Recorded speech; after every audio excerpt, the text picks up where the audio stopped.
She tossed her bandbox into the arms of the broad-shouldered man in the stable yard before she had properly looked at his face and said, "Hold that, would you, and mind the ribbon.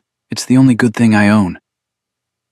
The man caught it against his chest, and the broad-shouldered man who caught it had not smiled in 7 years. She could not have known that. No one had told her, walking up from the village, that the master of this house had worn his grief like weather for 7 years, and that the whole household had forgotten the sound of his laughter. She saw only a pair of strong arms and a damp linen shirt. He had been carrying a saddle across the cobbles, sleeves rolled to the elbow, and now he stood holding a battered bandbox tied with a single, faded green ribbon, as though someone had handed him a live bird. Eleanor Hart did not notice the way the two grooms by the water trough went very still. She did not notice that the undergardener, halfway up a ladder against the south wall, stopped clipping. She was 26 years old. She had walked the last mile and a half from the village because the carrier had set her down at the wrong gate, and she had precisely one thought, which was that her arms ached, and here was a strong pair of arms doing nothing useful. "Ravenstone," she said, pushing a loose chestnut curl out of her eyes. "This is Ravenstone, isn't it? Please say it is, because if I've walked all this way to the wrong house, I shall simply lie down in that flower bed and let the lilacs have me." The man looked at the lilac hedge she had waved at, a long, dark wall of it, the buds still tight and green, not yet broken into bloom. And then he looked back at her. He had grey eyes, the cool grey of a sky that has not decided whether to clear. He did not smile. He had not smiled, though she could not have known it, in 7 years. The household had stopped expecting it, the way one stops expecting snow in June. "It is Ravenstone," he said. His voice startled her. It was not a groom's voice. It was low and exact, each word set down with care, the voice of a man who had been taught Latin by someone who beat the tables into him. But his hands, when she glanced at them, were a working man's hands, broad across the knuckle, a callus ridged along the right palm, a scab healing at the base of one thumb. She filed the contradiction away, the way she filed most things, quickly and without ceremony, and decided it did not matter. "Thank heaven." She bent and seized the larger of her two trunks by its rope handle, and got it perhaps 4 inches off the ground, before her arms informed her, in the plainest terms, that this was not going to happen. She set it down. She straightened. She regarded the man holding her bandbox. "Well," she said, "I don't suppose you'd consider being heroic about the trunk." For a moment he did not move, and she thought she had offended him. Perhaps grooms at great houses stood on their dignity. She wouldn't know. She'd never been at a great house in her life. Then he set her bandbox down on the mounting block with a gentleness that did not match his size, crossed the yard, and lifted the trunk that had defeated her as though it held feathers and not the entire material sum of her life. "Where?" he said.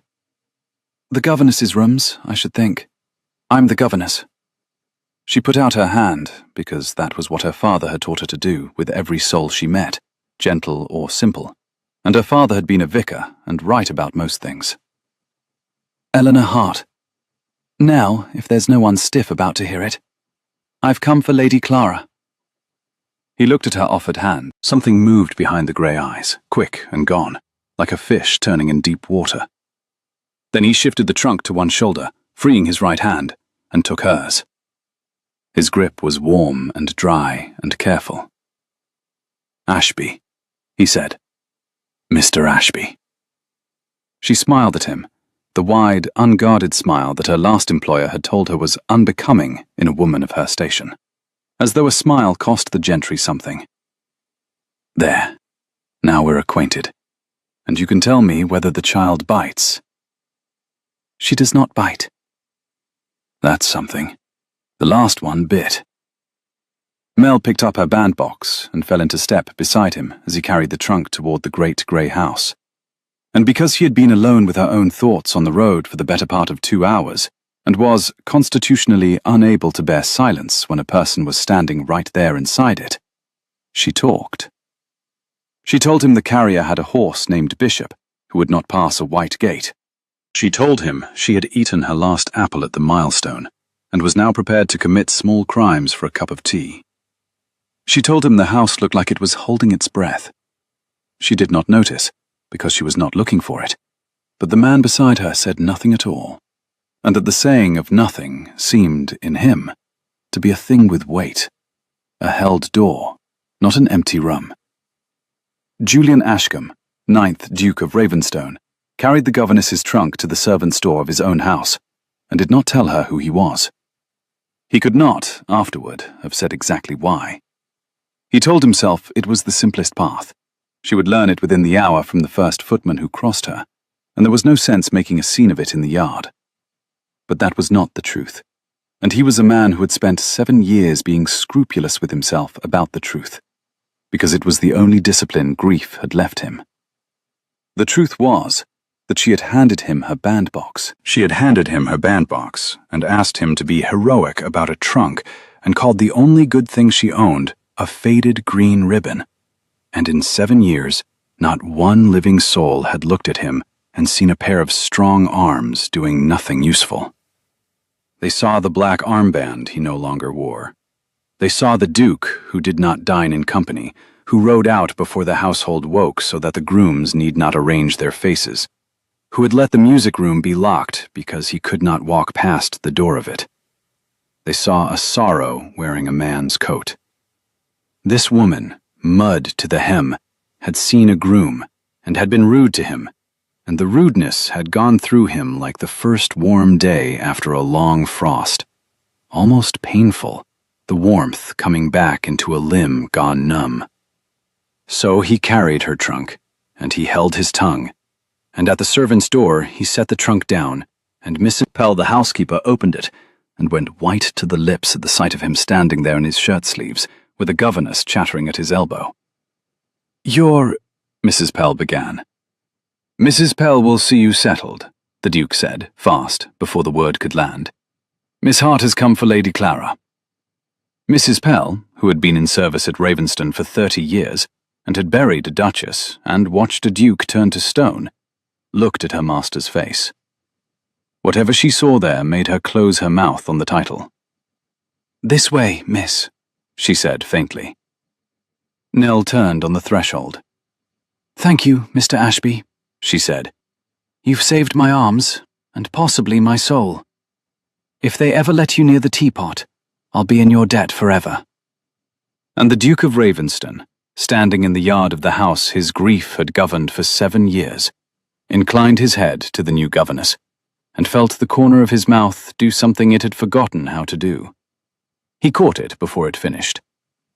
But it had moved. He turned and walked back to the stables, with the strange, unsteady feeling of a man who has stepped on a stair that was not there, and he did not understand it, and he did not, for the first time in a very long while, entirely hate the day. The house, Mel decided within her first 3 hours, was the saddest, beautiful thing she had ever seen. It was beautiful the way a frozen lake is beautiful. Everything in it was perfect, and nothing in it was alive. The long gallery had portraits enough to people a small town, and dust sheets on half the furniture, and a silence so complete that her own footsteps embarrassed her. The servants moved through it like people in a sick room. When she laughed at something, the cat asleep in a suit of armor, its tail hanging out of the visor, the parlour maid dusting nearby, flinched as though laughter were a dropped plate. "Does no one ever make a noise here?" Nell asked. The maid, whose name was Susan, and who was 17 and frightened of everything, looked at her with round eyes. "Not above stairs, miss. His Grace—" She stopped. "His Grace doesn't care for noise." "His Grace doesn't care for anything, miss," Susan whispered, and then went scarlet and fled with her duster, leaving Nell standing in the great cold gallery, with a sentence she would not understand for some time. She found Lady Clara in the schoolroom at the top of the east wing, which was the one warm room she had yet encountered, because someone, Mrs. Pell, she would later learn, had ordered fires kept there regardless of the household's general air of mourning. The child was 7 years old. She was sitting under the table. "Hello," said Nell, and got down on her knees on the hearthrug so that her face was on a level with the child's, which was a thing her father had taught her. Never address a small person from a great height, for the world is tall enough to them already. "I'm Miss Hart. I've come to be your governess. Why are we under the table?" Lady Clara considered her. She had her father's grey eyes, Nell would think later, though she did not yet know to think it, and she had a fierce, small chin and a great quantity of dark hair, badly plaited by someone who did not love her enough to do it properly. "The last one didn't get under the table," Clara said. "She sat in the chair and read about kings." "The last one sounds dull as a wet Sunday." A flicker, not a smile. This was a house, Mel was beginning to see, where smiles were rationed like wartime sugar. But a flicker. "She bit me," Clara offered. "I mean, I bit her." "So I heard. Was she worth biting?" Clara thought about this with great seriousness. "No," she admitted. "She tasted of starch." And Nell laughed. Really laughed. The sound of it filling the warm schoolroom and rolling out into the cold corridor beyond. And Lady Clara Ashcombe, who had been 7 years old in a house of held breath for the whole of her remembered life, came out from under the table to see what the noise was, because she had never in her life heard anyone laugh as though they meant it. By the end of the first week, Nell had 3 certainties and 100 questions. The certainties were these. First, that Lady Clara was lonely in the specific, marrow-deep way of a child who has been clothed and fed and taught and never once held. And that this was a wound Nell intended to do something about, position or no position. Second, that the master of the house was a ghost. Mel had been at Ravenston 7 days and had not laid eyes on the Duke, who took his meals alone, rode out before dawn, and conducted whatever business a duke conducts behind doors that closed softly when she approached. And third, this was the one that nagged, that the kind groom from the stable yard, Mr. Ashby, was a man of strange and inconsistent station. She kept meeting him. That was the first oddity. A groom ought to be in the stables, but she met Mr. Ashby in the library, where she had gone to find a book about the kings of England that did not taste of starch, and he was standing at the window, with a ledger in his hands and the morning light on his face. And he had looked up at her, with that quick, deep-water movement behind the eyes, and said, "The histories are on the second shelf, the dull ones. If you want the one with the murders in it, it is behind the Latin, where the last governess could not reach it." "You read murders, Mr. Ashby?" "I read everything," he had said. "There is a great deal of time here." And she had taken the book about the murders and gone away puzzling over a groom who knew where the good histories were hidden and said there is a great deal of time here, the way a prisoner might say it. That was the second oddity, the way he talked. The third was that the servants, who feared the very air of the house, did not fear him exactly, but arranged themselves around him with a wary attention that Nell could not account for. When he came into a room, the footman straightened. When he left, they breathed. She watched the under-butler nearly drop a tray of glasses one morning because Mr. Ashby had come up behind him unannounced, and the man's "beg pardon" had had a quaver in it entirely out of proportion to a groom. "He's an odd one, your Mr. Ashby," she told Mrs. Pell, helping her fold linen in the still-room, because Nell had discovered early that the way to learn a house was to make yourself useful in its working rooms.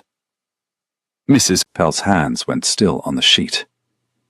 "Is he, miss? Talks like a bishop, reads like a scholar, lifts like an ox. Half the men in this house jump when he so much as clears his throat." Nell shook out a pillow slip. "What is he, exactly? Steward? Some sort of upper man?" There was a silence in the still room that went on a beat too long. Mrs. Pell looked at the linen in her hands as though she had forgotten what it was for. "He's been here all his life, miss," the housekeeper said at last, which was true, and was also not an answer. And Nell, who was sharp and had noticed the not answer, opened her mouth to press it. And the door opened, and Mr. Ashby came in with rain on the shoulders of his coat. A proper coat now, dark and well cut. And Nell thought there, you see, an upper servant after all. They give the senior men decent coats. And she lost her question in the simple pleasure of seeing him, which she did not examine because she was not in the habit of examining the things that made a gray day better. "Mrs. Pell," he said, "the east chimney is smoking into Lady Clara's schoolroom. I have spoken to the sweep. It will be seen to tomorrow." Then, to Nell, with that exactness that always sounded like a man translating from some colder language into a warmer one, "You should not let her sit so near it. The flu is bad." "You've been spying on my schoolroom, Mr. Ashby." I passed the door. "You pass a great many doors, for a groom." Something happened in his face. Just for a moment, the gray eyes lit, the way a banked fire lights when you open the grate, and she saw, with a small private jolt, that he was younger than she had thought, and handsomer, and that under the stone of him there was a man who had once been quick. "I am a great passer of doors," he agreed gravely. "It is my chief accomplishment." And Nell laughed, and Mrs. Pell made a small sound that might have been a sob or a swallowed word, and the man who was not a groom looked at the laughing governess as though she were a window someone had opened in a room that had been shut up for a very long time. He knew he should end it. He knew it the way one knows a debt is owed, constantly, dully, without doing anything about it. Every morning he rode out before the house woke and told himself that today he would have Mrs. Pell tell her, or he would tell her himself, plainly, "I am Ravenstone. I beg your pardon for the deception. It was unworthy." And every day he did not, because every day she handed him another small, ordinary rudeness like the bandbox in the yard, and he could not bring himself to close the window. She argued with him about the kings of England. She had opinions, fierce and ill-informed, and frequently correct by instinct where the histories were wrong by record. She corrected his Latin once, in the library, reading over his shoulder a tag he had pronounced, the old hard way his tutor had drilled into him, and she had said the soft, new way, and then gone scarlet and said, "I beg your pardon. My father was a vicar. He'd have had my ears. Who am I to correct her?" And stopped, because she did not know what to call him, and he had not helped her. She brought warmth into rooms, the way other people brought candles. He found himself arranging his days, his careful ducal days that had been arranged for 7 years, around the avoidance of feeling, around the chance of crossing her path. The east corridor at 11, when she took Clara to the long gallery to look at the rain. The still room in the afternoon. The library, where she now came openly, having decided that a house with this many books and this few readers could spare a governess a corner. And his daughter was laughing. That was the thing that undid him in the end. Not the governess's smile, though that was a wound that would not close, but the sound of his daughter laughing through a closed door. He had stood in the cold corridor outside the schoolroom one grey afternoon, and heard Clara laugh, and the sound had gone into him like a blade, because he had not heard it in so long that he had forgotten the particular shape of it, which was her mother's, exactly her mother's. And he had stood there with his hand flat against the door, and his breath gone ragged, and understood that for 7 years he had not only failed to smile, he had refused his daughter the right to. He had wrapped the whole house in his mourning like a shroud, and made a 7-year-old wear it. He took his hand from the door. He did not go in. But that night, for the first time in 7 years, the Duke of Ravenston did not dine alone. He sent word to the schoolroom that Lady Clara and Miss Hart might dine in the small parlour, where there was a better fire, and he sat in his study with the door open a crack, and listened to the distant sound of a child being happy in his house. And he wept, which he had not done since the funeral, and was not ashamed. The deception broke, when it broke, on the worst possible afternoon, in the worst possible way, and it was the Dowager who broke it. Augusta, Dowager Duchess of Ravenston, arrived from London without warning on a Thursday in the 3rd week of April, in a travelling coach the colour of a bruise, with 2 outriders and a lady's maid, and the settled intention of saving her son from himself. She was 61 years old and had been beautiful all her life, and was beautiful still, in the cold, architectural way of a cathedral. She wore deep violet silk and grey kid gloves, and an expression that had ended more conversations than the plague. She had buried a husband and a daughter-in-law, and watched her only living son turn to granite. And she had decided, over the long London winter, that enough was enough. The estate wanted an heir. Julian was 28 and not getting younger. There was a girl, Lady Seraphina Vane, the Earl of Carlisle's daughter, beautiful, well-dowered, cold as Julian himself, and therefore, the dowager reasoned, perfectly suited to him. And the dowager had come to Ravenstone to arrange the future, whether the future liked it or not. She swept into the great hall, drew off her gloves finger by finger, and found her grandchild's governess crossing the gallery with a child on her hip and a smudge of jam on her cheek, both of them laughing. The dowager stopped. She looked at the jam. She looked at the child, her grandchild, whom she had not seen smile in the whole of the infant's life, sitting on the hip of a servant as though servants were for sitting on. She looked at the governess, who had the unpardonable healthy bloom of a woman who has been happy, and who was, the dowager noted with the swift cruelty of her class, far too pretty to be left in a house with a widowed duke. "Put the child down," said the dowager. Nell put the child down. Something in the voice told her to, before her mind had finished deciding. Clara's small hand found hers and gripped. "You are the governess." "I am, Your Grace." Mel had worked it out from the violet silk and the outriders, and the way the whole house had gone, somehow even more silent. She dropped a curtsy that was correct to the inch. Her father had drilled her in courtesy as he had drilled her in Latin. You may be poor, Nell, but you need never be ill-bred. Eleanor Hart, you will not carry my granddaughter about the house like a parcel. You will not let her appear in company with food upon her person, and you will not— The dowager's eyes went over Nell once more, head to hem, and what she saw there evidently decided something. You will not grow comfortable here. Where is my son? And it was at that moment, that exact moment, that the door of the library opened down the gallery, and the Duke of Ravenstone came out with a ledger in his hand and said, in the warm, careful voice Nell had come to know better than she had any business knowing it, "Mother, you might have written." And Nell turned and saw the dowager's whole granite face soften with relief at the sight of him, and heard the word son, and saw the man she had called Mr. Ashby, for 3 weeks standing in his own gallery being greeted as the master of the house, and felt the floor of the world tilt very slowly under her feet. "Mr. Ashby," she said. It came out almost steady. He looked at her. The relief in his face curdled into something else. Dread, naked and immediate. The dread of a man who has heard the ice crack under his own boots. "Miss Hart," he said. "I can explain."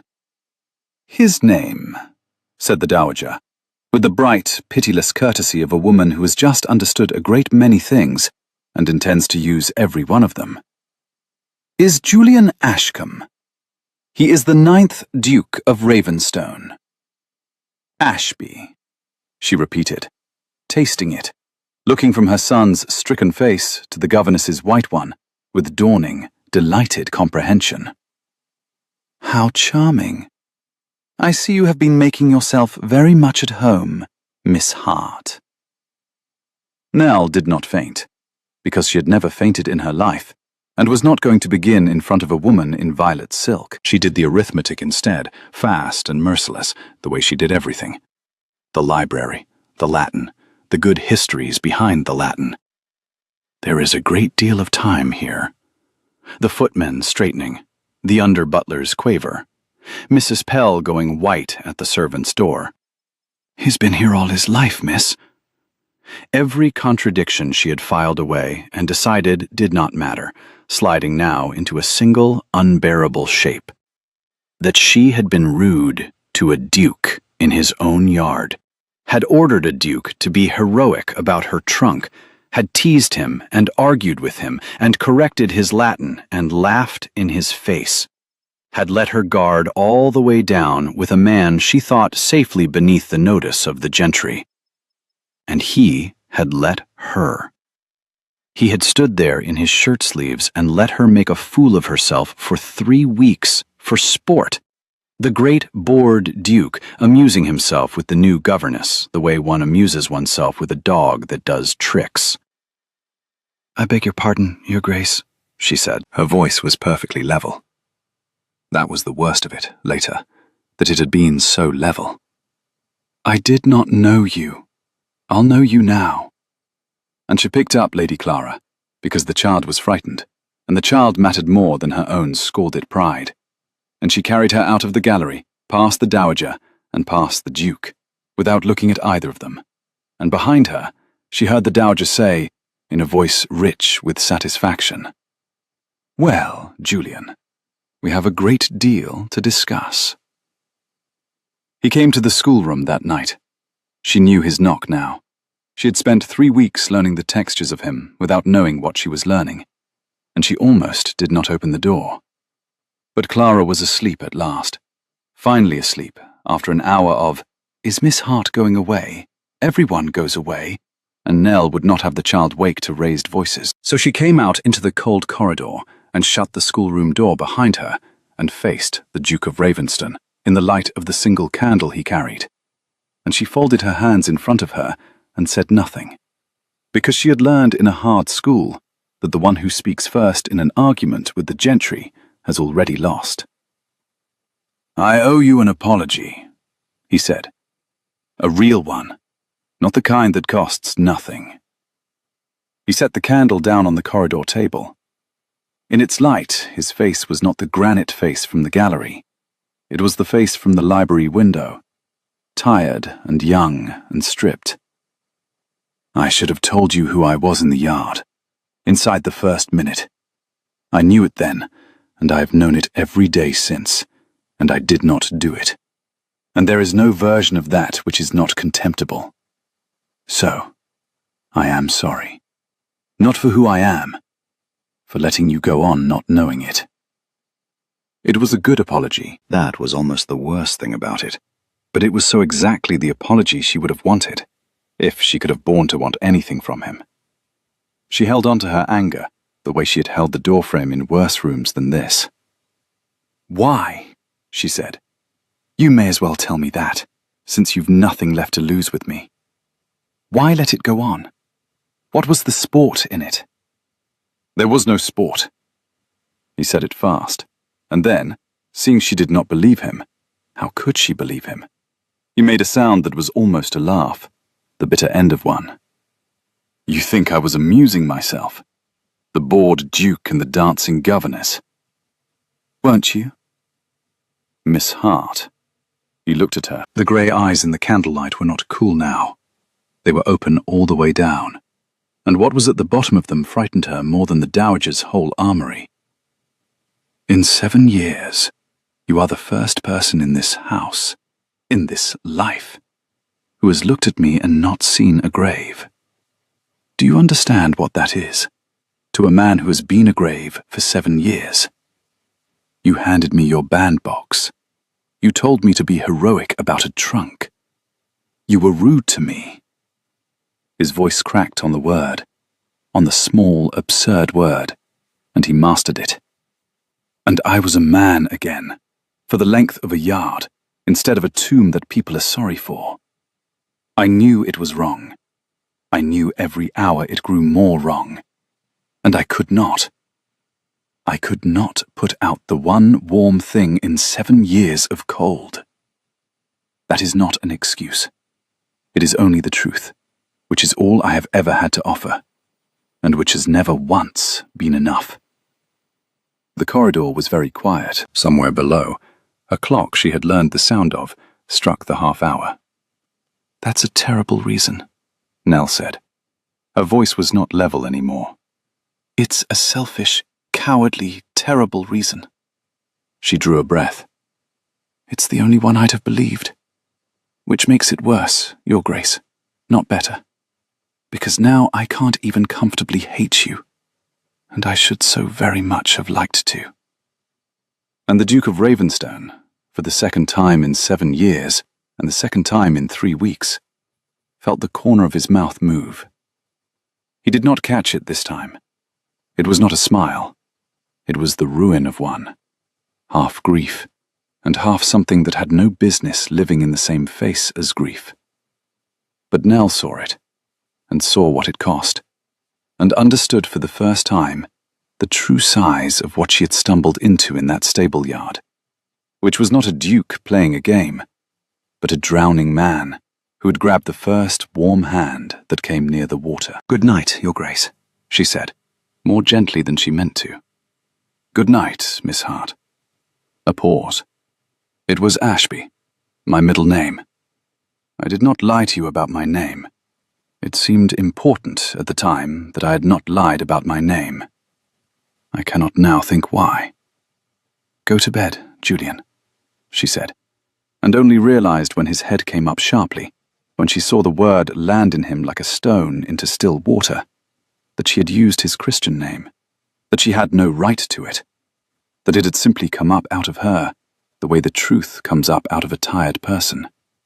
And she fled into the schoolroom and shut the door before either of them could do anything about it. After that, by unspoken treaty, they began again. Honestly, this time, which was harder. It was harder because the lie had been a kind of holiday from Station, and Station, restored, sat between them in every room like a third person with very strict views. He was the Duke of Ravenstone. She was Lady Clara's governess, a vicar's portionless daughter, a woman who could be dismissed with a fortnight's wages and a character reference if she displeased the family. There could be nothing between them but the schoolroom and the books, and they both knew it. And they were both, Nell with fury, the Duke with a kind of grim wonder, entirely unable to stop wanting more of each other's company than the schoolroom and the books could honestly account for. So they were careful. They were so careful. They met over Clara, which was permitted. A father might take an interest in his daughter's education, and if the father's interest in his daughter's education kept the father in the schoolroom for an hour past any reasonable need, the servants who saw it said nothing, because the servants had watched the master come back from the grave, and would not have informed on the resurrection for a year's wages. It was in one of those careful schoolroom hours, with Clara asleep over a half-copied page of Latin, that he asked her why she had left her last post. Not idly, but with the plain directness she had come to expect of him, a man who set every question down like a stone and waited. She had not meant to tell him, but he had been honest with her in the corridor, at a cost she had seen on his face, and honesty, she was learning, was a debt that wanted paying in kind. So she told him, low and flat, the way she told everything that hurt, that the master of the house had made advances she declined, and that the wife, when it came out, had dismissed the woman rather than the husband, as wives were taught to, and that Nell had walked out of that house with a character reference written through gritted teeth and a fortnight's wages, and the cold, private knowledge that the unpleasantness had not been hers. He had listened without moving, and when she finished, he had said only, "Then they were fools, and you are well out of it," in a voice gone very quiet. The quiet she would later learn the footman feared. And she had thought no more of it, because she did not know yet what a man like Julian Ashcombe did with the thing entrusted to him. And the house began to thaw. It happened the way the snow goes off the north face of a hill, not all at once, not anywhere a person could point to and say, "There, that is the hour it changed," but in 100 small, unbankable mercies that one only noticed afterward, looking back. The hall clock, which had been allowed to wind down to a thick funereal tock years before, was set going properly again, and its quicker pulse changed the sound of the whole ground floor. The covers came off 2 of the long-windowed rooms on the south front, and the maids, dusting where they had not dusted in living memory, found the light pouring in, across floors that had forgotten the color of it, and left the shutters folded back, without anyone telling them they might. Susan began to sing in the scullery, softly at first, ready to stop, and then, when no thunderbolt came, not softly at all. Cook, emboldened, sent up a pudding with a face drawn on it in currants for Lady Clara's supper, and the footman who carried it was seen to be grinning when he came back down, and nobody scolded him for it. The servants, who had spent 7 years arranging their own faces against the master's grief, the way one walks quietly past a sick room, discovered by degrees that they need not. They could laugh in the back passages now, and not flinch when a door opened. Mrs. Pell, who had held the household together through the long frost by sheer unbending will, found her shoulders coming down from around her ears for the first time since the young Duchess had been carried out of the house, and was heard, once, humming a hymn over the linen, and pretended, when Nell caught her at it, that she had been doing no such thing. The very dogs seemed to understand it. The old spaniel, that had lain 7 years by a cold study hearth, began to pad up the east stairs in the afternoons to lie outside the schoolroom door, where the warmth and the noise and the smell of toast were, and where a child's voice rose and fell over Latin and laughter all the long, bright afternoons. None of them spoke of it directly, because they were English and in service, and it was not their place to remark upon the resurrection of a great house, but every one of them, from the steward to the boot boy, knew the shape of what was happening, and knew the chestnut-haired governess with the warm laugh and the stout country boots was at the centre of it, and quietly, fiercely to a soul, took her side in a war that had not yet been declared. It was Clara who pulled them into it mostly. Clara who decided, with the ruthless logic of 7, that if Papa would come to the schoolroom, then the schoolroom was the best place in the house, and everything good must happen there. Clara, who demanded the music room be opened. Miss Hart plays, Papa. She plays the song Susan sings in the kitchen. Why is the music room always locked? It's the biggest room and nobody's in it. That's stupid. And Nell had seen the Duke's face close like a slammed shutter, had seen the avoided topic surface raw in front of the child, and had got down on her knees and redirected the small tyrant, with a story about a cat in a suit of armour before the wound could bleed in front of her. But that night, the Duke had come to the schoolroom and stood at the window a long time, and finally said to the dark glass, not to her. It was hers, the music room. She played. I have not been able to. He stopped. Clara does not remember her. She was lost when Clara was a year old. A fever. I was in London. Each fact set down like a stone, the way he set everything down. I had her letter telling me she was ill, and I thought, it was the season, there was a vote. I thought a fever was a fever. I thought I would go at the end of the week. She slipped away on the Wednesday. I had not gone. That is the whole of it. There is no villain in it. Only a man who thought there would be more time, and a room with a pianoforte in it that I have not been able to open for 7 years. Nell did not say it was not your fault, because it was, a little. Not the fever, but the not going, the assumption of more time. And he was not a man you could comfort with a lie. She had learned that much, so she said the true thing instead. She'd not have wanted the room locked, Nell said quietly. I didn't know her, but no woman who played for the kitchen songs to drift up to her would have wanted her music shut in the dark for 7 years to punish a man she loved. That's not grief, Julian. That's a sentence you've passed on yourself, and you've made your daughter serve it with you. He turned from the window and looked at her, and she braced for the granite. It did not come. You are, he said slowly, the rudest woman I have ever met. My father said it was my besetting sin. He also said it might one day be useful to somebody. I begin to think he meant you. The music room was opened the following week. The dust sheets came off the pianoforte, and the windows were thrown up, and the smell of beeswax and old lavender and 7 shut-up years rolled out into the corridor. And Lady Clara stood in the doorway of her mother's music room for the first time in her remembered life and said, "It's enormous," with such profound 7-year-old satisfaction that the footman carrying the dust sheets had to turn his face to the wall. And Nell played. She played the kitchen songs, the ones Susan sang, and Clara sang along in the tuneless, ferocious way of a happy child. And Julian Ashcombe stood in the doorway of the room he had not entered in 7 years, with his hand on the frame, and listened to music in his house, and did not weep, and did not turn to stone. And when Nell looked up at the end and met his eyes across the warm, enormous room, he gave her, deliberately, with effort, like a man lifting something very heavy, half a smile. It was the first whole half of a smile in 7 years, and it was for her, and they both knew it.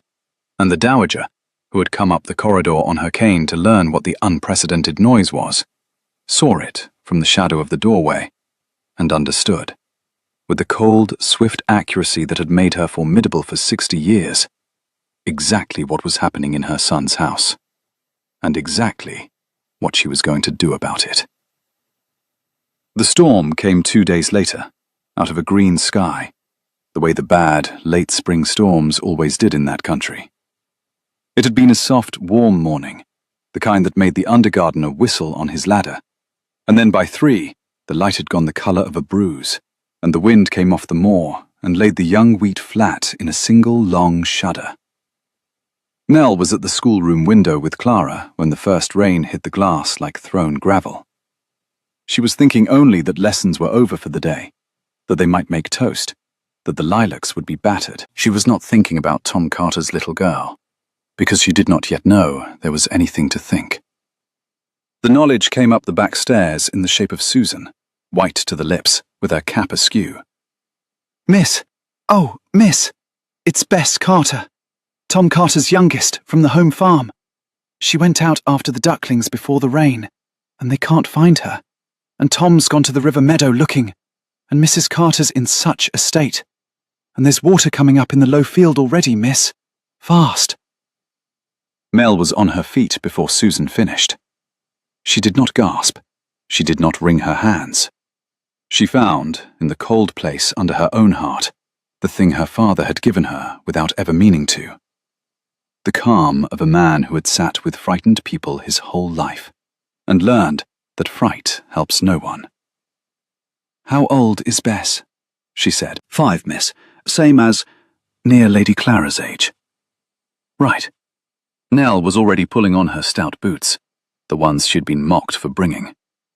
"Clara, you will go to Mrs. Pell, and you will stay with her, and you will be brave, because I need to know exactly where you are, so I needn't worry about you. Can you do that for me?" Clara, who had her father's nerve under the grey eyes, nodded once and went. "Susan, lanterns, as many as the still room has, and the stable ones too. Send a boy to ring the chapel bell. 3 strokes, pause, 3 strokes, over and over, so that if she can hear anything she'll hear that, and know to come toward it, and so the men in the fields know to come back to the house and not scatter. Go." She came down into the great hall, pinning her wet hair back with one hand. And that was where the Duke found her. Not the groom now, not Mr. Ashby. The Duke of Ravenstone, in his own hall, come down at the noise with his face like the weather outside. "What has happened?" he said. She told him in 6 sentences, flat and exact. The child, the field, the rising water, the bell, the lanterns coming. She did not soften it, and she did not let it run away into panic. He watched her do it, and something shifted in his face. Not fear, though he was afraid. Recognition. He had spent 7 years among people who managed him, who arranged their faces, who treated the house like a sick room. Here was a woman treating a crisis like a thing that could be solved. "What do you need?" he said.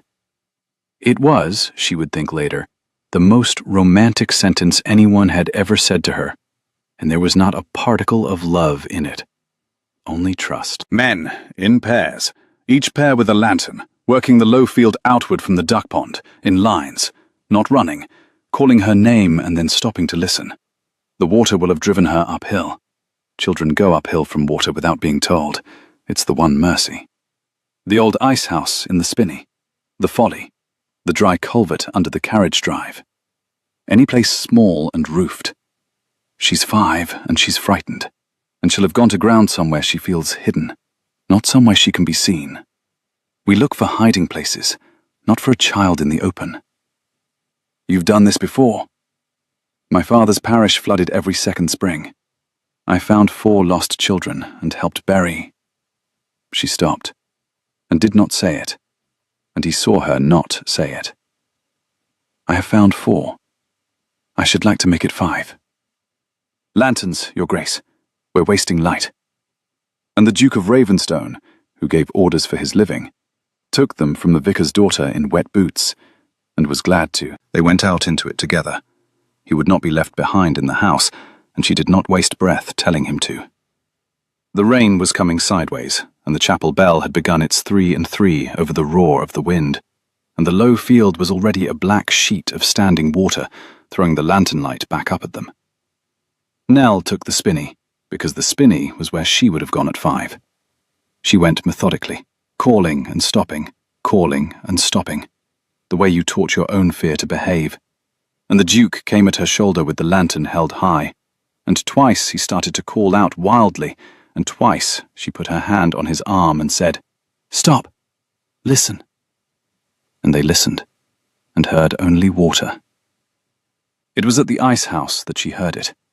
A small sound under the bell, under the wind. Not a cry, which was the thing that frightened her most, but a hiccuping, exhausted, going quiet sound.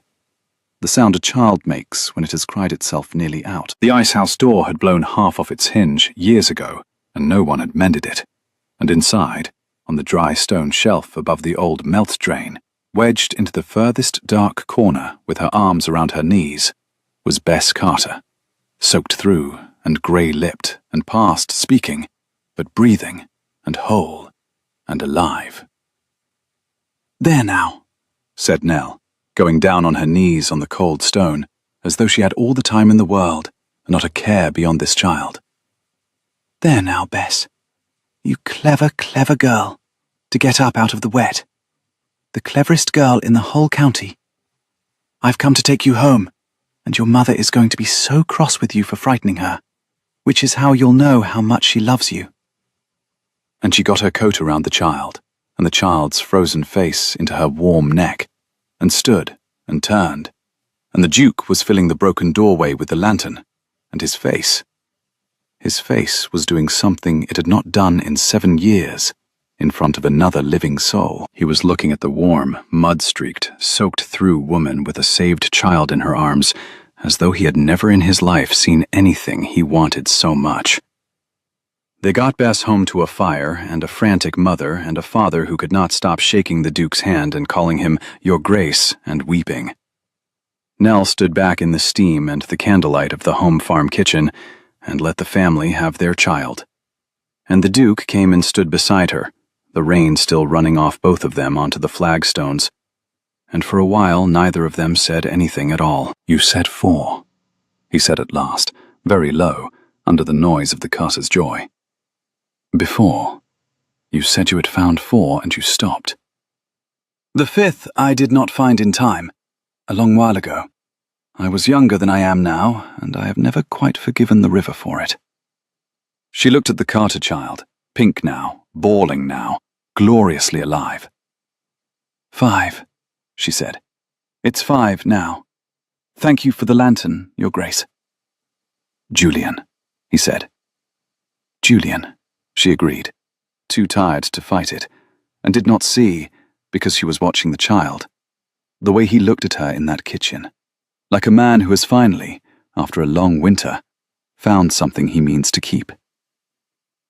The story of that night went round the estate before the water had even gone down off the low field, the way such stories do, growing a little in the telling and needing no help to do it. By the next market day, it was known in the village that the new governess at Ravenstone had walked out into the worst storm of the spring and brought Tom Carter's Bess home alive out of the old ice house, and that the Duke himself, the Duke who had not been seen at church, nor market, nor any gathering of his own people in 7 long years, had gone out into it at her shoulder, and carried the lantern and done as she bid him, like any man, like a neighbour.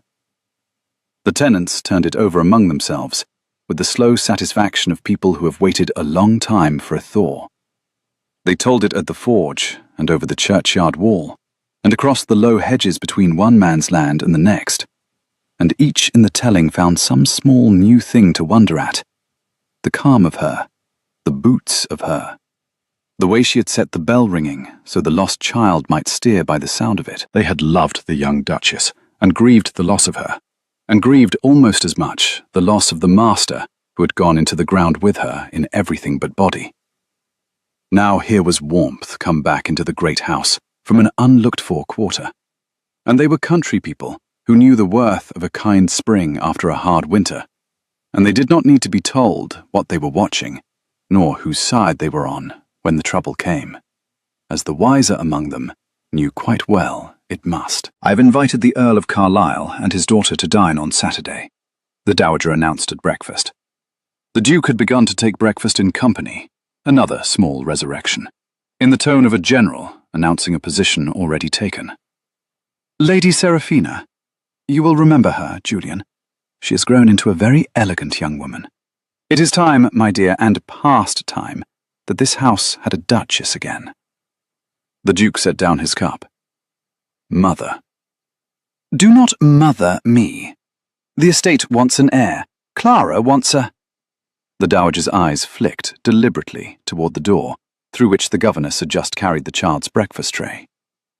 "Wants a mother of her own rank, and not a substitute who will leave the moment a better position offers. I have done you the courtesy of choosing a girl of sense and fortune and the proper birth, who will not embarrass you, and who understands, as you and I understand, that marriage at our level is a matter of land and lineage and not of—" She paused, and the pause was a scalpel. "Not of the servants' hall. Saturday. You will be present.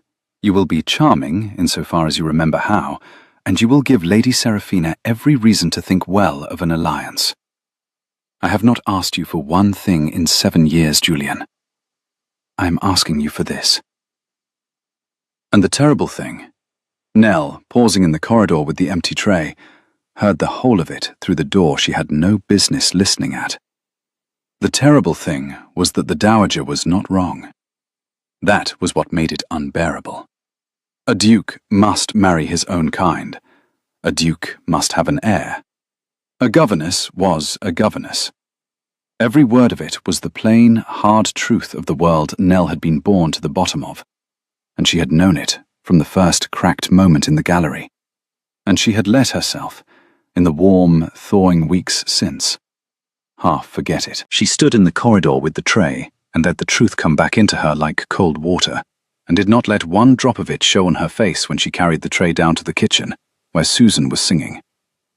The dinner was a battlefield, and Nell was not even meant to be on it, which somehow made the wounds worse. She was not invited, of course. Governesses do not dine with earls. But Clara, fractious and clinging, and certain in the way of children that something bad was coming, would not go to sleep. And so Nell was summoned to the small parlour adjoining the great dining room to keep the child quiet, which meant she sat with Lady Clara on her lap in the half-dark and heard, through the imperfectly closed door, every elegant cruelty of the evening. She heard Lady Seraphina Vane, whose voice was beautiful the way cut glass is beautiful, all bright edges. She heard the Dowager steering. She heard the Duke being, against every instinct she now knew he possessed, charming, short and careful and correct, and each correct, charming sentence he spoke to the Earl's daughter was a small, precise stone laid on Nell's chest. She told herself she had no right to the weight of them. She told herself she had known all along. She held the Dowager's grandchild and told herself a great many true things, none of which made it hurt less. And then she heard her own name.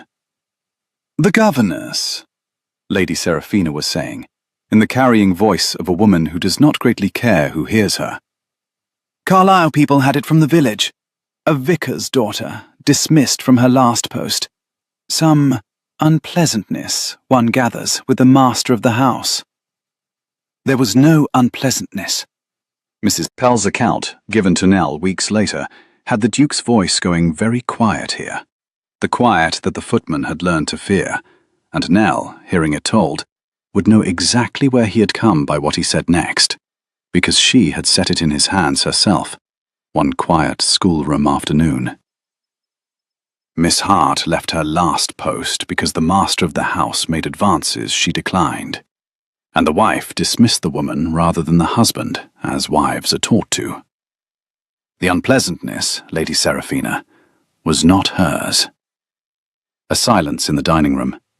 The clink of a glass set down. "How warmly you defend your servants, Your Grace," said Lady Seraphina, and the bright edges of her voice had a new note in them, a note Nell knew, the note of a woman who has just located the soft place and intends to put her thumb in it. One hopes the staff appreciate it, though I confess I find it a little— a delicate pause. A little eccentric, to know quite so much of a governess's history.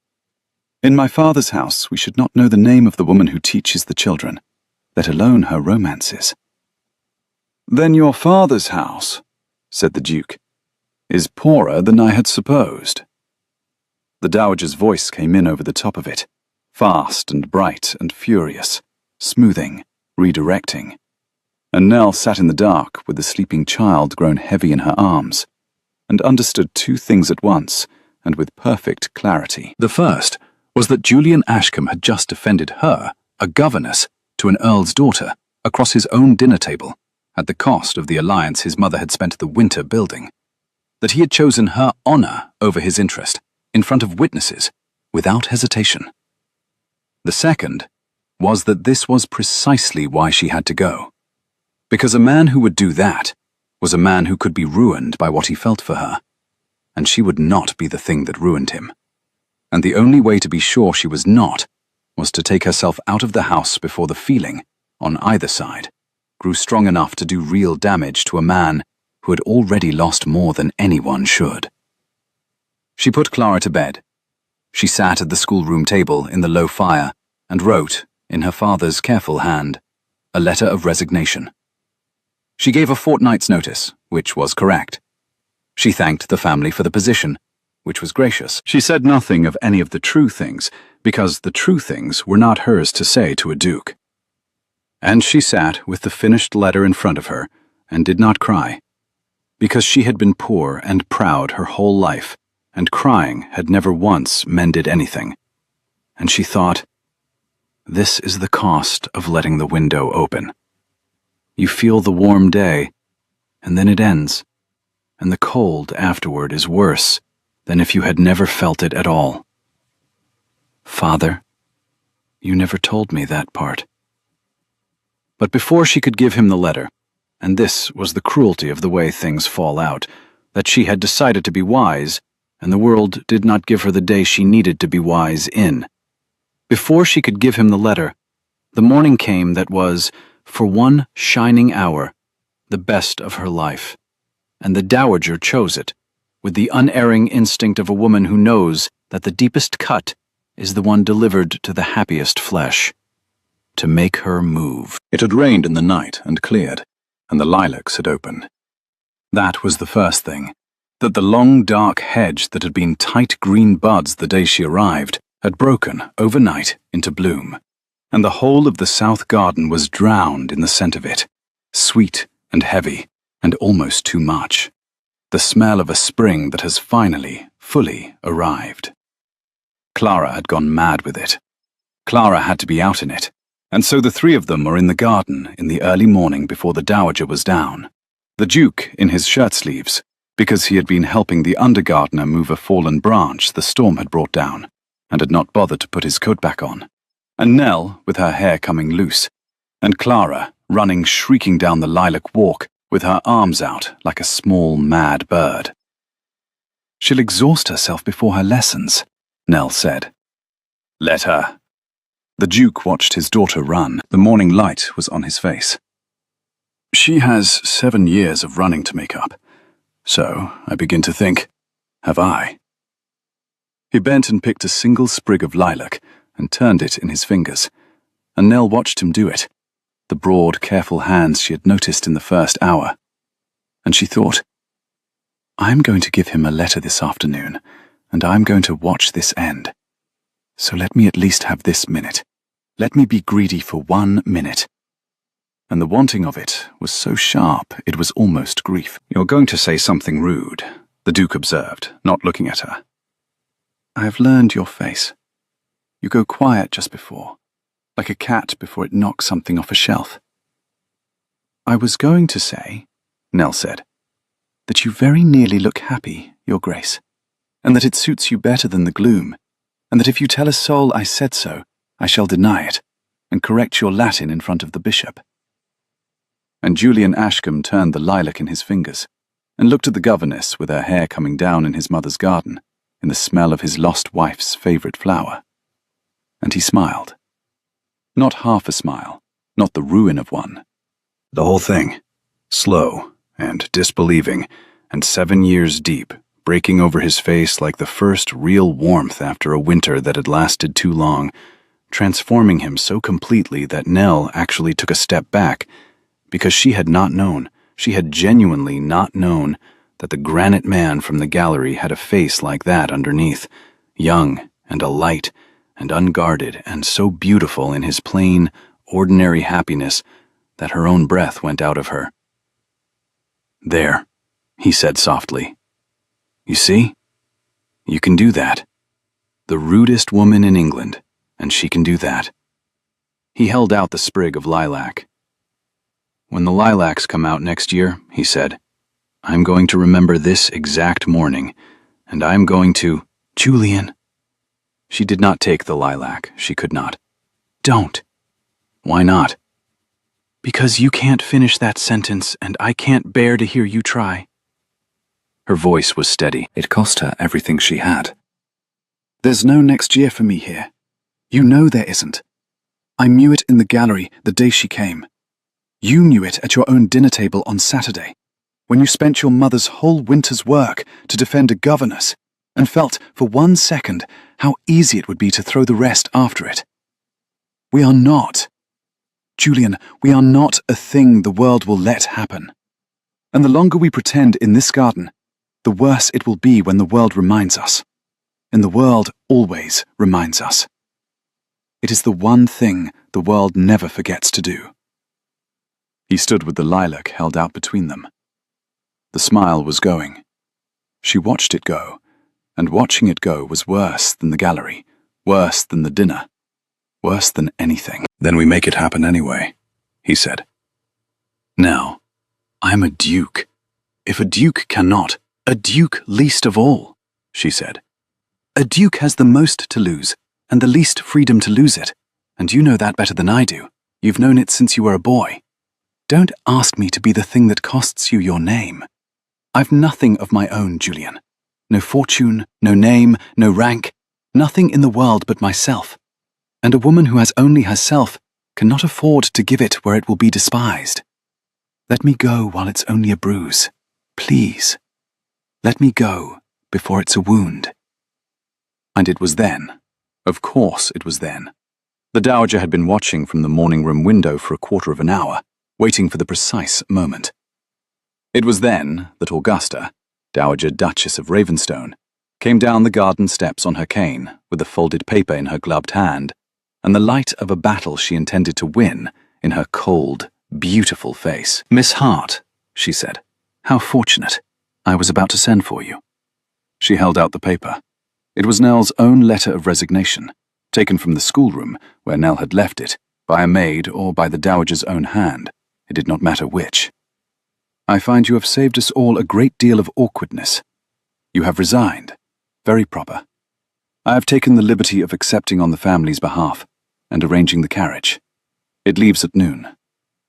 The cold eyes moved to her son and softened not at all. Lady Seraphina and her father remain another 2 days, Julian. You will spend them making amends for Saturday. I have given my word to the Earl of Carlisle, and I do not intend to be made a liar by a vicar's daughter and a bunch of flowers." She let the word fall with exquisite contempt onto the lilac in her son's hand. Mel took her own letter from the Dowager's glove. Her hand was perfectly steady. "Thank you, Your Grace," she said. "Noon will do very well." And she turned and walked back up the lilac walk to fetch Clara and pack her trunk. And behind her, she heard nothing at all. No sound from the Duke, no sound from his mother. Only the early birds and the heavy, sweet weight of the lilacs. And she did not look back, because if she looked back, she would not be able to do the next part, and the next part had to be done. She believed, walking up that path, every word she had said to him in the garden. That was the heart of it. She believed she was sparing him. She believed a duke would, in the end, choose his name and his estate and his mother's word and the earl's daughter, because that was what dukes did. That was what the whole machinery of the world was built to make them do. And the kindest thing she could do for the warm, broken man she had, she made herself think the word, in the privacy of her own packing, because she would not lie to herself even now. The man she had loved, the kindest thing she could do for him, was to take herself out of his way before he ruined himself reaching for her. He had grabbed the first warm hand in the water, she told herself, folding the green ribbon away. That was all it had ever been. A drowning man and a warm hand. He would find the bank again without her. He had a daughter, and a name, and a duty, and a beautiful, suitable, elegant girl chosen by his mother. And he would, in a year, in two, be glad. She made herself believe he would be glad. That the governess had had the sense to leave before she became a scandal in the village, and a crack in the foundation of his house. She had been a season's warm spell, she told herself. Nothing more. The frost would come back, and he would forget the brief, unseasonable warmth of her. And that was right. That was as it should be. That was the world working as the world worked. She did not know. She had walked up the path and could not see it.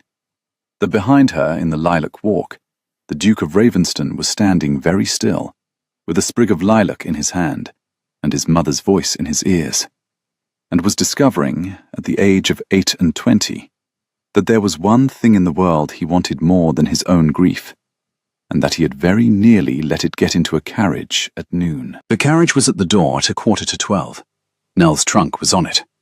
Clara had been told, and had not cried, which was worse than crying. She'd gone white and silent and old, the schooled silence of a child who has learned that the people you love leave, and that making a noise about it changes nothing. And she had hugged Nell once, hard, with her face pressed into Nell's neck.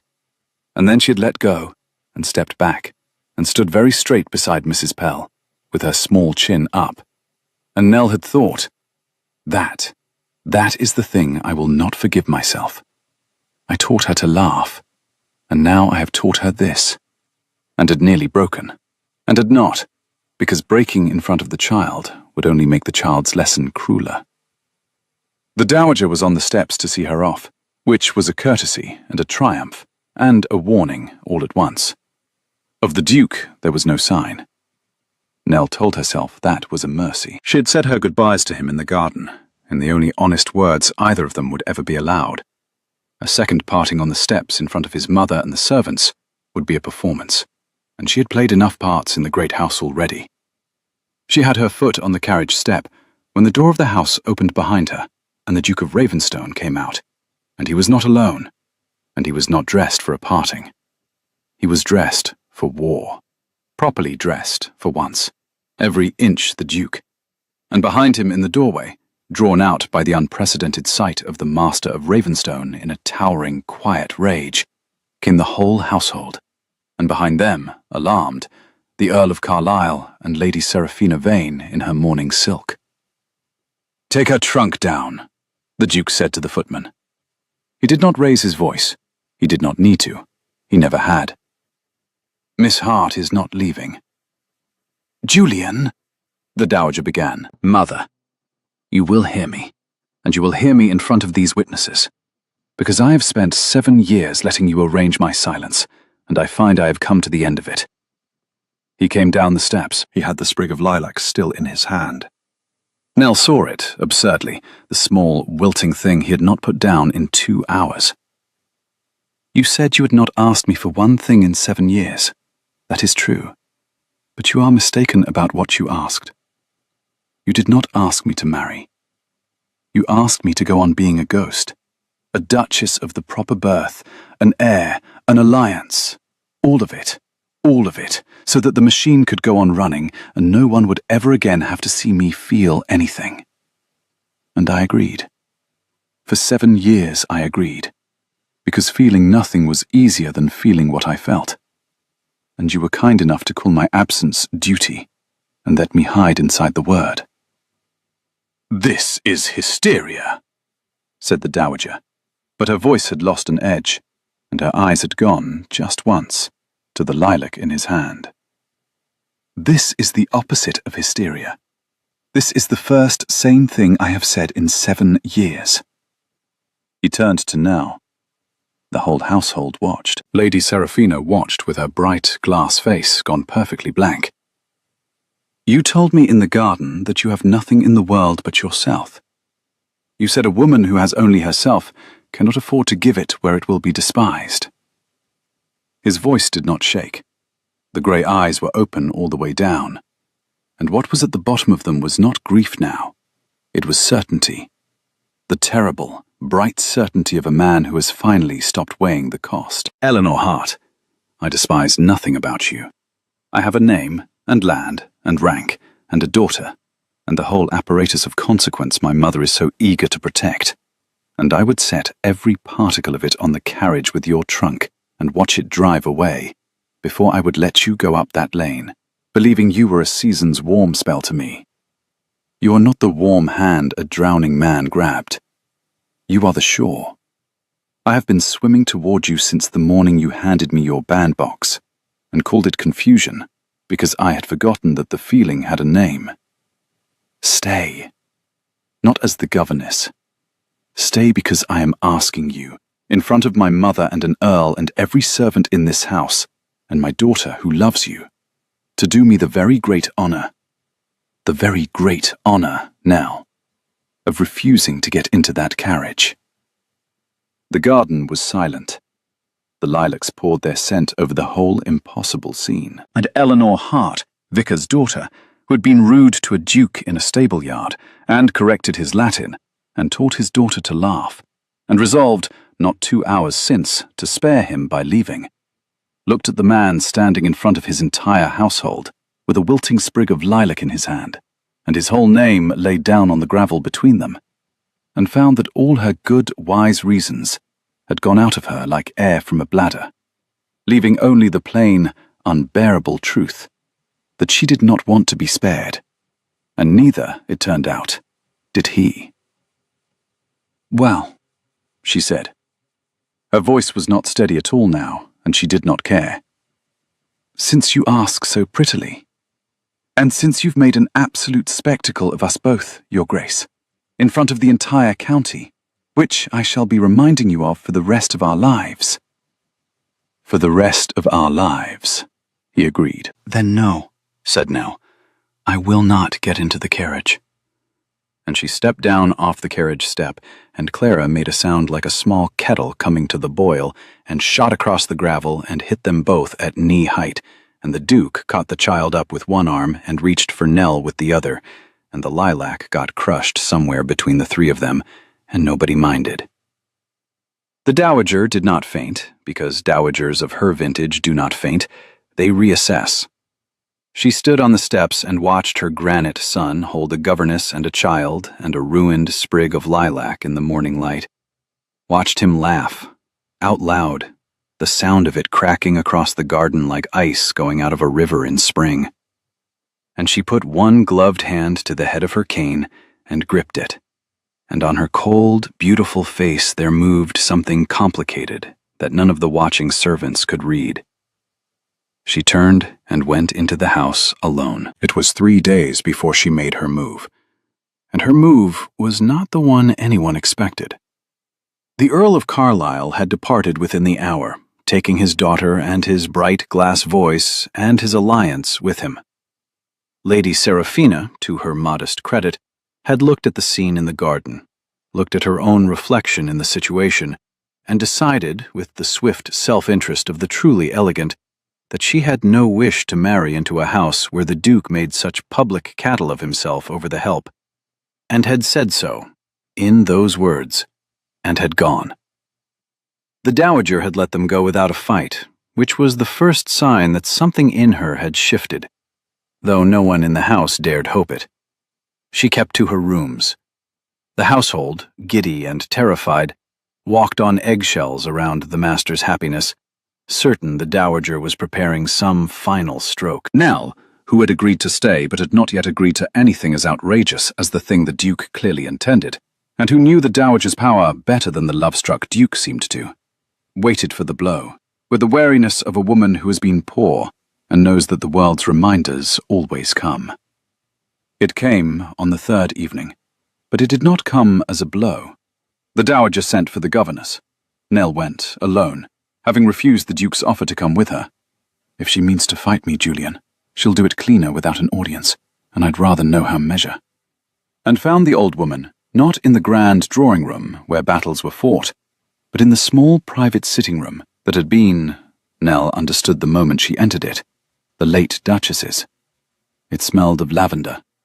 There was a work-basket by the chair, with 7-year-old embroidery still in it, the needle still threaded, the way a room keeps the shape of a person who has only just left it. The Dowager was sitting by the window with something small in her hand. She did not look up at once. When Nell came close, she saw that it was a miniature, a painted oval, the kind a family keeps, and that the Dowager's thumb was moving across the painted face on it, slowly, back and forth, as though she had forgotten she was doing it. The face in the miniature was a young woman's, laughing, with a quantity of dark hair badly suited to the formal pose, as though the painter had begged her to be still, and she had not managed it. "My daughter-in-law," the Dowager said, still not looking up. "Cassandra." She could not sit still to save her life. "The man charged me 40 guineas for this, and complained the whole while that she would keep laughing." Her thumb moved across the painted face. "I did not choose her, you understand. Julian's father and I had chosen quite another girl, suitable, well-born, cold. And Julian, at 21, came home from a friend's house and announced he was going to marry a baronet's daughter, with no fortune, and a laugh you could hear from the stables. And his father raged for a month, and I—" She stopped. "I told him he was throwing himself away. I used very nearly the words I used to you in the garden. Land and lineage, not the servants' hall. And then she came into this house, and she opened the music room, and she made my granite son laugh. And within a 12-month I loved her better than I have ever loved any soul on this earth, excepting him. And I never once told her so, because I am the woman you met in the gallery, and women like me do not say such things. We believe it is weakness. We believe the cold is dignity." She looked up at last. Her eyes were dry, but they were old and tired, in a way Nell had not seen in the gallery. "And then we lost her," the Dowager said. "In 4 days, while he was in London thinking there was time. And I watched my son turn to stone over her grave. And I told myself it was grief, and that grief was proper, and that the stone was a kind of faithfulness. And I let him stay stone for 7 years, Miss Hart. I arranged his stone. I called it duty, and I called the alliance with Carlisle duty, and I told myself I was protecting the house. And the truth I have been sitting in this room with for 3 days, holding her picture, is that I was protecting myself. Because if Julian were allowed to be happy again, then the cold I have called dignity my whole life would stand revealed as what it is, which is fear. And I could not bear to be the only frozen thing in a thawing house." The room was very quiet. Outside, the lilacs were dark against the last of the light. "I came down to that garden 3 days ago," the Dowager said, "to put you in a carriage, because you frightened me more than any woman has frightened me since she did. You have her trick of it, the laugh, the rudeness, the way you make him—" Her voice did the smallest thing and steadied. "I have spent 3 days deciding whether to destroy you, Miss Hart. I have the means. You know I have the means. A word in the right ears, a question about your last position, and you would never hold a respectable post in England again. And Julian, for all his fine speeches, could not entirely undo it." She set the miniature down on the small table between them, deliberately, where Nell could reach it, the painted, laughing face turned up. "I have decided not to. I find, at 61, that I would rather not spend whatever years are left to me being the villain in my own son's story. She would be ashamed of me. She is the only person whose shame I ever feared, and she has been gone 7 years, and I find she frightens me still."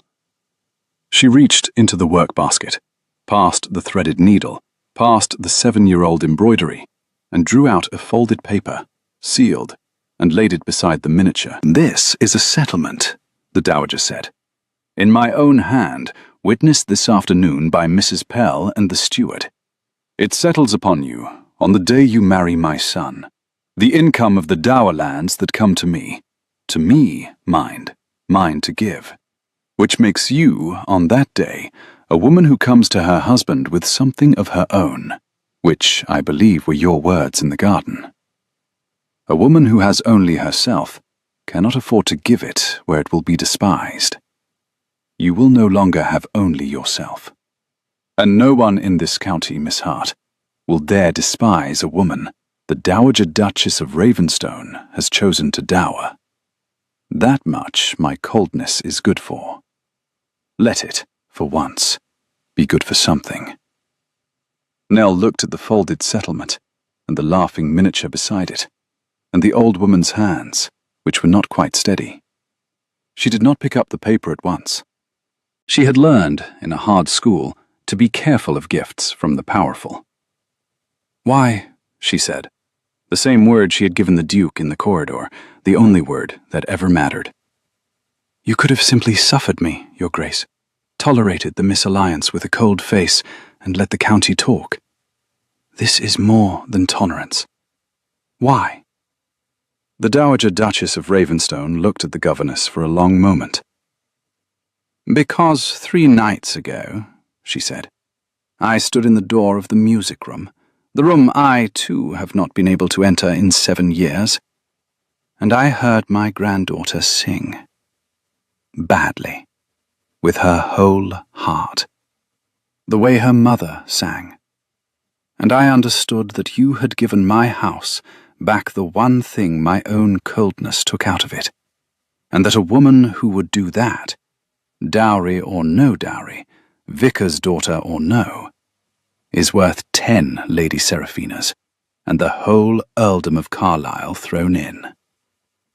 She picked up the miniature again and pressed it once, briefly, to her lips, an old woman's gesture, private and unbearable, and set it down. "Take the paper, child, and do me one kindness in exchange, since we are bargaining, you and I, as women of sense. When you are mistress here, teach the old woman in the dower house how it is done. The laughing, I have forgotten. I should like, before the end, to remember." And Eleanor Hart, who had walked into that lavender-smelling room braced for a blade, came around the small table and did the thing no one had done to the Dowager Duchess of Ravenstone in 20 years, which was to take both the old cold hands in her own warm ones and hold them and say, "Well, we'll start with the lilacs. They're easiest. Even a duchess can manage a lilac." And the Dowager laughed, a rusty, cracked, astonished sound, a laugh that had not been used in so long it had merely seized solid, and pressed the warm hands once, hard, and looked away out the window so that the governess should not see her face. And Nell let her look away, because she understood by now that there are people who can only be kind in profile, and that loving them means letting them keep the small dignity of not being watched while they thaw. They were married in the village church in June, when the lilacs were over and the roses had come, by a curate who had known Nell's father and wept all through the service, and married them anyway. It was not a grand wedding. The Duke had offered St. George's, Hanover Square, and the whole machinery of consequence, and Nell had said she would rather be married in the church where her father had preached, by a man who had known him, in front of the village and the household, and one rusty laughing dowager, and the Duke, who had learned, in 3 months, that the fastest way to make his wife look at him the way she had looked at the groom in the stable yard was to let her be rude to him, and then give her exactly her own way, had agreed at once. Clara carried the ring on a cushion and dropped it twice. Mrs. Pell cried into a tablecloth-sized handkerchief. Susan sang. And the Duke smiled all the way through it, easily, the way a man smiles who has remembered how and intends to make up for 7 years of arrears. And the village, who had come half for the spectacle of a duke marrying his governess, and half out of love for the vicar's girl, went home and said to one another that they had never seen a gentleman so plainly, foolishly, unfashionably happy, and that it was a scandal, and that they hoped it lasted, and that, between ourselves, it did the cold, great house good to have a laugh in it again. A year after the morning in the garden, the lilacs came out again. They came out overnight, the way they had before, the long hedge breaking from tight green bud into heavy sweet bloom between one evening and one morning. And the Duchess of Ravenstone, who still answered in private to Nell, and who still corrected her husband's Latin, and who had taught the dowager 3 songs, and how to lose at cards to a small child without being obvious about it, came down into the south garden in the early light, and found her husband already there. He was in his shirt sleeves. He had not bothered with a coat. He had a sprig of lilac in his hand, and a daughter at his side, Clara, 8 now, taller, still badly plaited because she fought the brush, fiercely and entirely happy. And when he heard Nell step on the gravel, he turned, and the morning light was on his face, and he smiled at her the way he had not been able to smile at anyone for 7 years, and now could not seem to stop smiling at her, every day, in every room, a man making up his arrears. You remembered, she said. I told you I would. In this exact garden, when the lilacs come out next year, I'm going to remember this exact morning. He held out the sprig of lilac, and this time she took it. You wouldn't let me finish the sentence, last year. You said you couldn't bear to hear me try. I was wiser then. I've quite given it up. She turned the lilac in her fingers, the way she'd once watched him do in the first hour, when he was a stranger with a working man's hands and a bishop's voice, and a secret he was keeping in a stable yard. Finish it then. The sentence. A year late. Mr. Ashby. And Julian Ashcombe, 9th Duke of Ravenstone, who had not smiled in 7 years and now did nothing else, looked at his wife in the garden, in the smell of the lilacs with their daughter turning cartwheels on the wet grass behind them, and finished the sentence at last. I am going to remember this exact morning, he said, and every morning after it, for as long as you'll keep being rude to me, which I hope, Nell, is a very long time. It will be, she said. I've a great deal of it stored up. And she went up on her toes in the wet grass and kissed her husband under the lilacs, and Clara shrieked something deeply unromantic from the lawn, and somewhere up at the house a window opened, and a rusty old voice called down that they would all catch their deaths, and breakfast was getting cold. And the lilacs poured their scent over the warm, full, living house, and not one soul in it was holding its breath.